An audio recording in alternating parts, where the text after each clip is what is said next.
Assalamualaikum warahmatullahi wabarakatuh.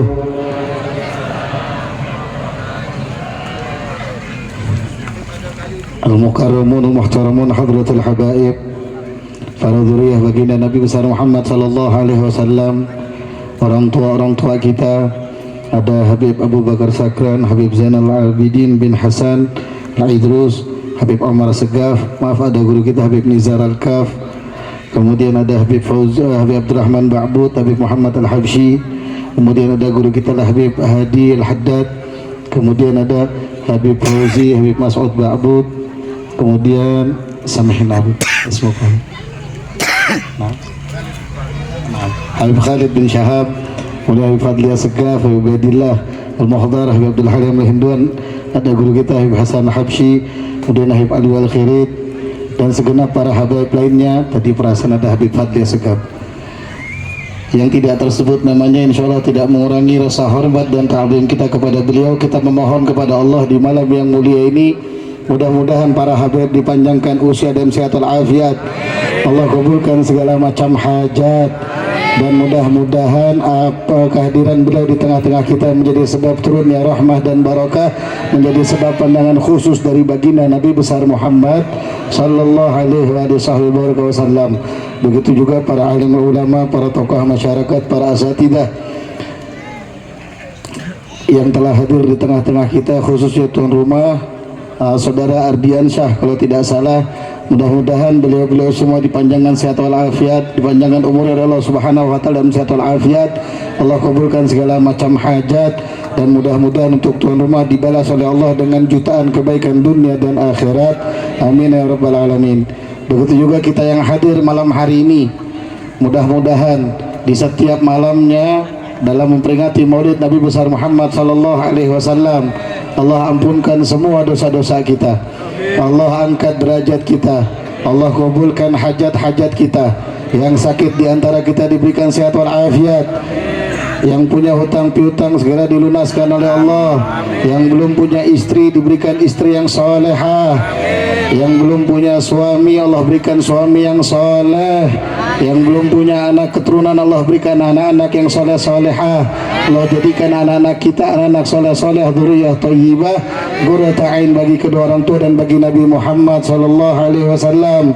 Dan mudah-mudahan untuk semua yang hadir, yang membantu pelaksanaan Maulid Arba'in, juga maulid-maulid lainnya di kota Balikpapan, Allah kayakan kita semua dengan harta yang melimpah ruah, yang barokah, yang manfaat, yang tidak susah, tidak sulit mendapatkannya, tidak pusing menghabiskannya, dan tidak dihisab di hari kiamat.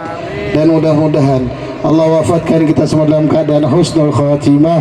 Amin ya rabbal alamin. Fa'agul hamdan li rabbin khassana bi Muhammadin wa anqadhana min dhulmatil jahli wad dayajiri. Alhamdulillahilladzi jama'ana wa iyyakum li hadzal majma'. Alhamdulillahilladzi jama'ana wa iyyakum fi hadzal mahdhar. Alhamdulillahilladzi hadana bi 'abdihil mukhtari man da'ana ilaihi bil idzni wa qad nadana labbaika ya man dallana wa hadana.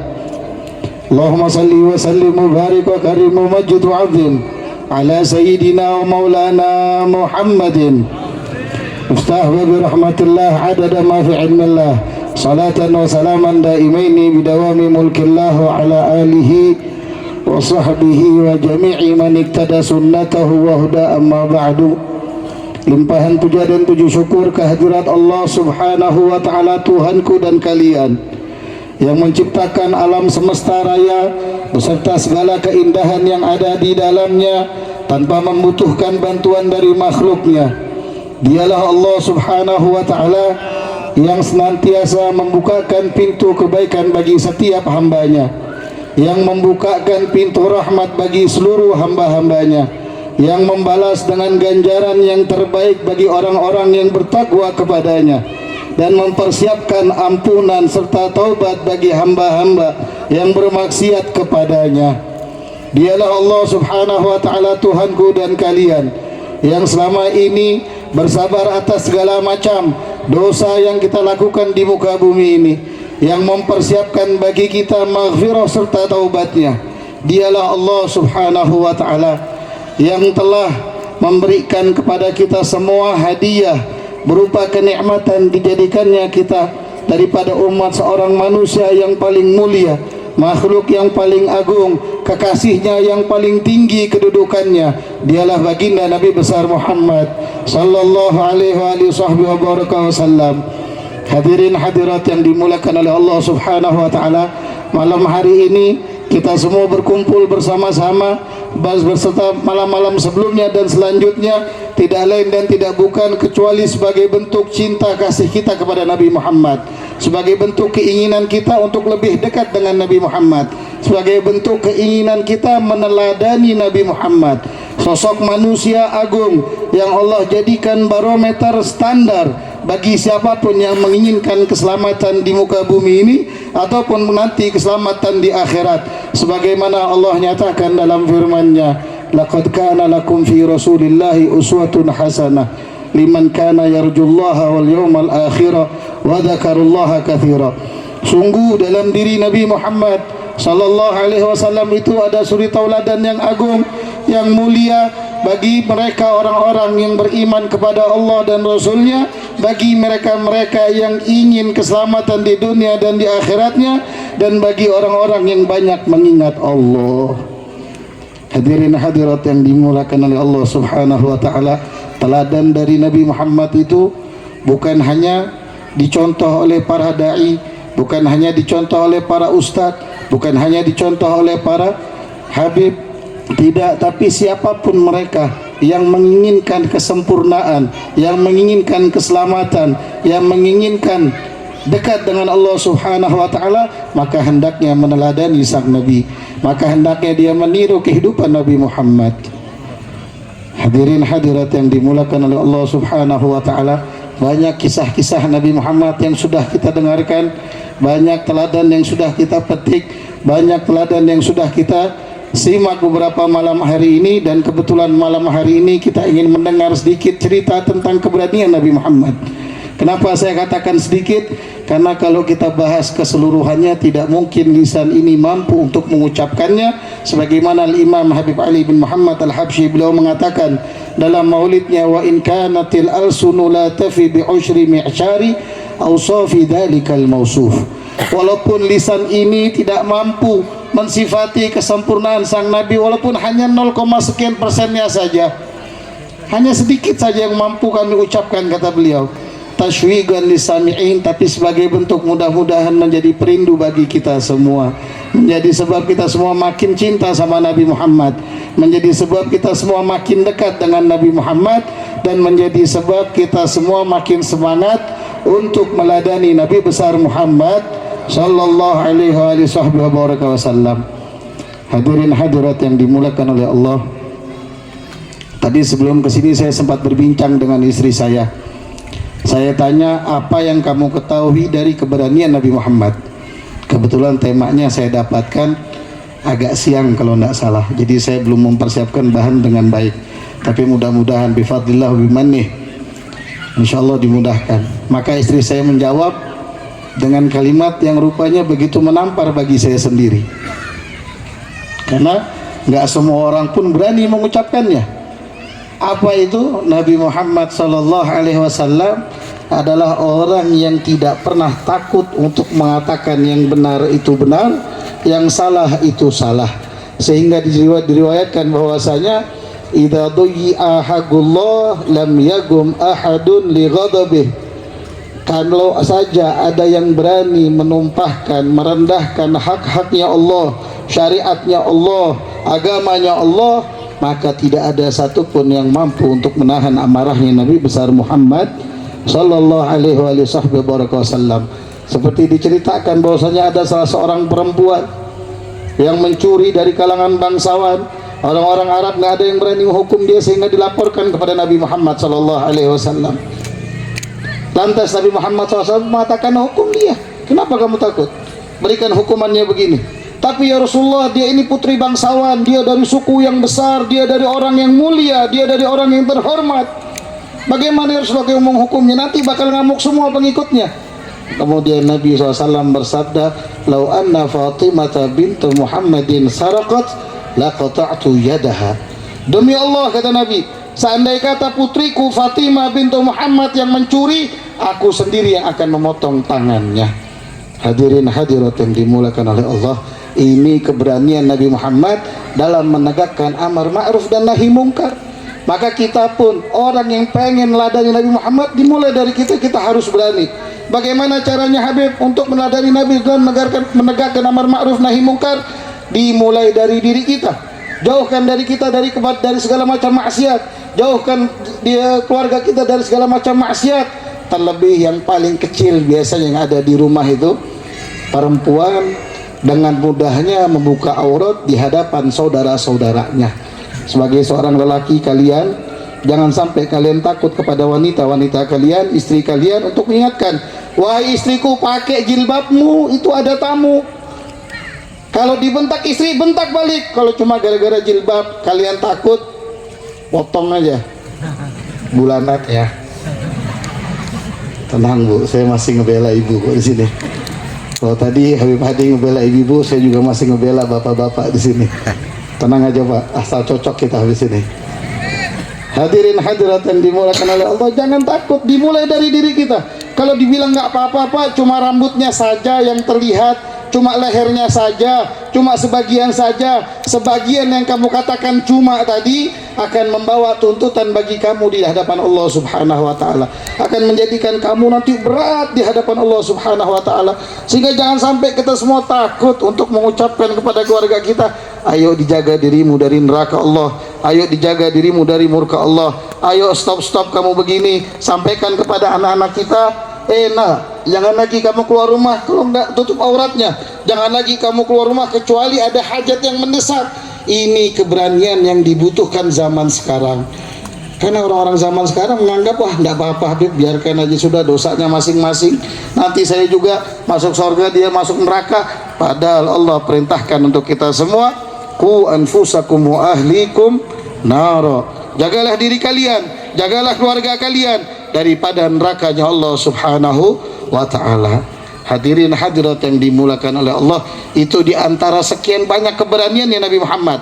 Terlebih di dalam peperangan, Nabi Muhammad SAW orang yang paling jago daripada kita, orang yang paling berani daripada kita. Sayyidina Anas bin Malik pernah meriwayatkan dalam Sahihul Bukhari, dikatakan bahwasanya kana Nabi SAW ahsanan nas wa ajwadan nas. Nabi Muhammad itu adalah orang yang paling baik, orang yang paling dermawan, orang yang paling tampan. Sampai di suatu malam penduduk kota Madinah merasakan takut karena ada suara yang menggelegar, yang ngebuat siapapun yang mendengarnya pasti ketakutan di malam itu. Lantas orang-orang berkumpul untuk mencari tahu sebab sumber suara, ada apa ini? Kenapa ini? Kok ngebuat kita takut? Apa ada maling kah? Ada rampok kah? Ada begal kah? Rupanya setelah orang berkumpul mencari sumber suara tadi, didapati Nabi Muhammad sudah mengatakan lan tura'u, jangan khawatir, tidak apa-apa, di sini ada saya. Nabi Muhammad sudah datang duluan untuk memastikan bagaimana keadaan masyarakat kota Madinah di malam itu agar semuanya merasakan aman. Hadirin hadirat yang dimulakan oleh Allah, mungkin kalau suami kita ngedengar sesuatu, tinggalnya di tempat seperti ini, gak apa-apa, jangan dibuka pintu. Itu bukan dia itu takut sebenarnya, cuma yang ada di luar lebih menakutkan rupanya. Tapi Nabi Muhammad ingin memastikan bukan cuma keluarganya, tapi seluruh penduduk masyarakat kota Madinah saat itu, mereka merasakan dalam ketenangan, mereka merasakan dalam keamanan, kenyamanan, sehingga mereka bisa istirahat dengan tenang. Ini Nabi Muhammad Sallallahu Alaihi Wasallam.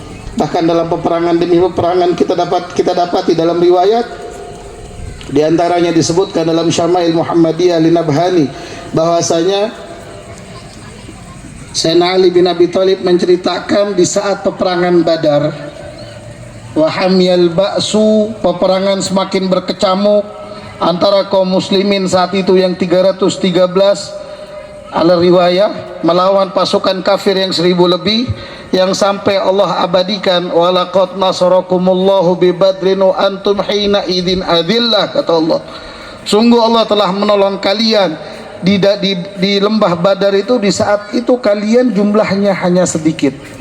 Kata Sayyidina Ali bin Abi Thalib, peperangan saat itu luar biasa. Kalau secara logika saya yakin yang ada di sini pun mungkin mundur daripada kamu mati konyol melawan 1000 orang, mana saat itu persenjataan tidak lengkap. Tidak semua orang memegang pedang, tidak semua orang memakai baju perang, tidak semua orang memakai atribut lengkap untuk perang di jalan Allah Subhanahu wa taala. Tapi para sahabat luar biasa berperang. Kemudian kata Sayyidina Ali, wa huwa aqrabu minna ilal adu. Tapi Nabi Muhammad SAW letak posisi beliau adalah orang yang paling dekat dengan musuh-musuhnya saat itu. Hadirin hadirat yang dimuliakan Allah, Nabi Muhammad tidak pernah membiarkan sahabatnya maju sendirian. Kalau di saat Nabi mengatakan bersiap untuk perang, tahayya'u lil harab, tashammara. Kalau Nabi mengatakan ayo siap-siap kalian semua untuk perang, maka Nabi langsung bersegera mempersiapkan diri beliau untuk berperang. Bahkan dalam riwayat dikatakan Nabi pernah memakai baju perang, kemudian para sahabat mengatakan, ya Rasulullah, jangan pergi, nggak apa-apa, kita di Madinah saja, mereka tidak bakal berani masuk ke sini kok. Saat itu kalau tidak salah hendak terjadi peperangan Hunain. Apa kata Nabi Muhammad? Demi Allah, seorang Nabi ini kalau sudah memakai pakaian perangnya, pantang untuk menanggalkannya. Karena saat mau kejadian peperangan Hunain, saat itu banyak orang-orang munafik yang membisikkan kepada Nabi Muhammad agar nggak perang. Ya kayak kita bahasanya sekarang nih, udah beb, jangan terlalu keras, nggak apa-apa beb, beb, pikirkan ini semua, tenang aja beb hati, jangan takut beb, Arba ini begini. Tapi begitu ada apa-apa, dia orang pertama yang hilang dari pandangan Habib Hadi. Di sini insya Allah nggak ada, tapi di sana, di sini nggak ada insya Allah ya. Tapi Nabi Muhammad enggak, kata Nabi, saya kalau sudah pakai seorang Nabi itu, kalau sudah pakai pakaian perang, pantang untuk menanggalkannya. Hadirin hadirat yang dimuliakan oleh Allah. Kemudian Nabi beserta para pasukan berangkat. Saat itu kejadian pertama setelah Fathu Makkah yang jumlahnya 10.000 orang kurang lebih. Kemudian mendengar ada orang-orang kafir yang tidak terima dengan kemenangan kaum muslimin, maka Nabi SAW pun bersegera untuk menyusul mereka, untuk mengalahkan mereka. Tujuan dikalahkan orang kafir ini biar tidak ada lagi gangguan bagi kaum muslimin. Karena saat itu informasi nggak bisa kayak sekarang. Oh sekarang kita tahu saudara-saudara kita yang ada di mana, Rempang sana lagi kesusahan, bantu dia. Oh saudara kita yang lagi ada di Maroko terkena gempa bumi, bantu dia. Tapi saat itu nggak ada informasi yang lebih cepat masuknya, sehingga kalau bisa setiap daerah itu dikalahkan, diberi pemimpin muslim agar rakyatnya makmur, agar rakyatnya terjamin, agar rakyatnya terjaga, agar rakyatnya bisa dipelihara oleh Islam walaupun dia belum masuk Islam. Walaupun saat itu ada sebagian orang-orang belum masuk Islam, tapi mereka semua aman di bawah kepemimpinan kaum muslimin. Hadirin hadirat yang dimuliakan oleh Allah. Lantas setelah Nabi SAW bersama sahabat berjalan menuju lembah Hunain, rupanya kalau tidak salah Malik bin Auf sebagai pimpinan daripada orang kafir saat itu, dia sudah mempersiapkan dengan rupa bagaimana mengalahkan kaum muslimin di lembah Hunain. Ini orang strategi perangnya luar biasa. Lembah Hunain itu kecil, maka dia siapkan pasukan di atas-atas, para pemanah, para pelempar. Dia mengatakan kita kalau pengen menang harus mengalahkan kaum muslimin dalam satu kali serangan. Jumlah mereka yang 10.000 lebih, kalau kita jadikan 3 babak pasti kita kalah. Maka saat kaum muslimin sudah masuk berdesak-desakan dalam lembah Hunain, di situ terlihat satu anak panah mulai berterbangan, 2 akhirnya keluar dari sela-sela bukit Hunain itu, lembah Hunain, keluar semua anak panah sehingga tercerai-berai kaum muslimin saat itu. Semua sahabat kocar-kacir, semuanya ninggalkan Nabi Muhammad, semuanya kabur, khawatir, oh ini kayak apa kalau saya mati? Karena saat itu banyak kaum muslimin yang meninggal, kalau saat itu banyak kaum muslimin yang wafat. Tapi Nabi Muhammad SAW diriwayatkan bahwasanya beliau berserta Abu Sufyan bin Harith dan juga Abbas bin Abdul Muttalib, Nabi segera naik ke atas tunggangannya, ke atas bagelahnya. Nabi bersegera sampai ditahan oleh Abu Sufyan bin Harith dan juga Abbas bin Abdul Muttalib agar tidak buru-buru. Apa kata Nabi SAW? Anan nabiyul akadzib, ana ibnu Abdul Muttalib. Saya ini Nabi, saya tidak mungkin bohong, kalian pasti menang. Tenang saja kalian, jangan takut, jangan khawatir, ayo kita maju. Akhirnya peperangan Hunain dimenangkan oleh kaum muslimin. Begitu melihat semangatnya Nabi Muhammad, keberaniannya Nabi Muhammad, para sahabat bangkit kembali untuk menyerang orang-orang kafir. Hadirin hadirat yang dimuliakan oleh Allah. Masih banyak riwayat demi riwayat yang menceritakan keberanian Nabi Muhammad. Tinggal kitanya, satu riwayat saya sudah cukup untuk kita mengikuti Nabi Muhammad. Satu riwayat saya cukup bagi kita untuk membela agama Allah, membela agama Nabi Muhammad. Tapi sebagai penutup di antara sekian banyak riwayat, yaitu peperangan Uhud, ini salah satu peperangan yang terjadi dalam Islam yang juga penuh dengan fenomena. Kejadian yang luar biasa, sampai-sampai di peperangan tersebut diceritakan bahwasanya Nabi itu dikira mati oleh orang-orang muslimin. Di saat semua sudah berada di posisinya di Bukit Uhud, kaum muslimin mendapatkan kemenangan di babak pertama. Rupanya perasaan ingin mendapatkan harta ghanimah yang banyak itu menjalar kepada pasukan pemanah yang dipimpin oleh salah seorang sahabat bersama Nabi Muhammad di atas Bukit Uhud tersebut. Kemudian karena perasaan ingin dapat ini, saya kalau tidak dapat nanti tidak dapat duit, tidak dapat bagian. Itu perasaan yang wajar manusiawi, bahkan mungkin kita pun demikian. Mungkin ada di antara panitia-panitia juga ngerasakan, saya selain pahala, siapa tahu saya nanti dapat uang yang lebih banyak daripada yang lain. Itu biasa, tapi ini harus dilawan. Jangan sampai itu menjalar, oh saya ngebantu saya harus dapat uang. Ini yang menyebabkan kekalahan kaum muslimin dan kesakitan bagi Nabi Muhammad. Akhirnya setelah para pemanah turun, Sayyidina Khalid bin Walid saat itu belum masuk Islam. Dia melihat ada celah kosong, maka dia menyerbu kaum muslimin dari balik Bukit Uhud yang langsung dihajar yang di atas, di tempat Nabi Muhammad SAW berada. Nabi nggak lari, Nabi tidak meninggalkan para sahabat, Nabi tidak kabur. Justru Nabi berusaha untuk bangkit, memberikan semangat pada kaum muslimin, menyerang orang-orang kafir. Yang terjadi adalah gigi geraham Nabi Muhammad SAW patah. Wajah Nabi Muhammad penuh dengan luka. Yang terjadi adalah banyak para sahabat bangkit begitu melihat Nabi Muhammad sudah bercucuran darah. Di antara mereka Abu Talha itu bangkit segera untuk mendatangi Nabi Muhammad. Dia bawa perisai dari kulit, segera dia kenakan, dia berdiri di hadapan Nabi Muhammad. Dia jadi perisai hidup untuk Nabi Muhammad. Di antara sahabat yang lainnya adalah Abu Dujanah, kalau tidak salah. Itu melihat sahabatnya sudah hendak mati, dia pun bersegera berlari menghampiri Nabi Muhammad SAW. Dia lihat Nabi Muhammad sudah mulai tersungkur, maka dia pasang badannya kembali, dia jaga Nabi Muhammad. Maka wafat dua sahabat sudah, yang di dada mereka sudah banyak puluhan tusukan pedang. Sehingga para sahabat melihat, ada apa itu kok di sana? Sahabat-sahabat kita bertumpuk-tumpuk, sampai salah seorang dari sahabat menjadikan dirinya pijakan untuk Nabi Muhammad, sehingga Nabi dapat naik di atas batu besar dengan bercucuran darah. Sahabat yang lain melihat Rasulullah masih hidup, Rasulullah masih hidup. Kemudian bangkit semangat mereka untuk menghantam balik kaum kafir. Hadirin hadirat yang dimuliakan oleh Allah, itu Nabi Muhammad. Nabi Muhammad tidak pernah meninggalkan kita sama sekali. Kalau sahabat saat itu berperang dengan jasadnya, jiwa raga harta bendanya, Nabi saja tidak meninggalkan, kita pun yang saat ini hadir di majlis ini, di maulid ini, atau dimanapun kita hadir, demi Allah Nabi tidak pernah meninggalkan kita semua. Nabi nggak pernah mengabaikan kita semua. Justru kita, hari-hari kita yang biasa mengabaikan Nabi Muhammad, meninggalkan Nabi Muhammad dengan maksiat kita, menjauh dari Nabi Muhammad karena keinginan duniawiyah kita, menjauhi Nabi Muhammad dengan segala macam dosa-dosa kita. Oleh sebab itu di tempat yang mulia ini, mari kita sama-sama kembali bersama Nabi Muhammad.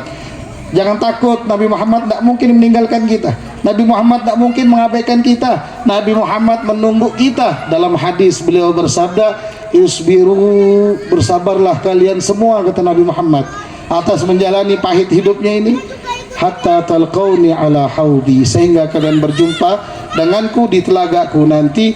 Mudah-mudahan Allah kumpulkan kita bersama Nabi besar Muhammad SAW di dunia sampai di akhirat. Amin ya rabbal alamin. Hada ma aqulu lakum wal afu minkum. Assalamualaikum warahmatullahi wabarakatuh.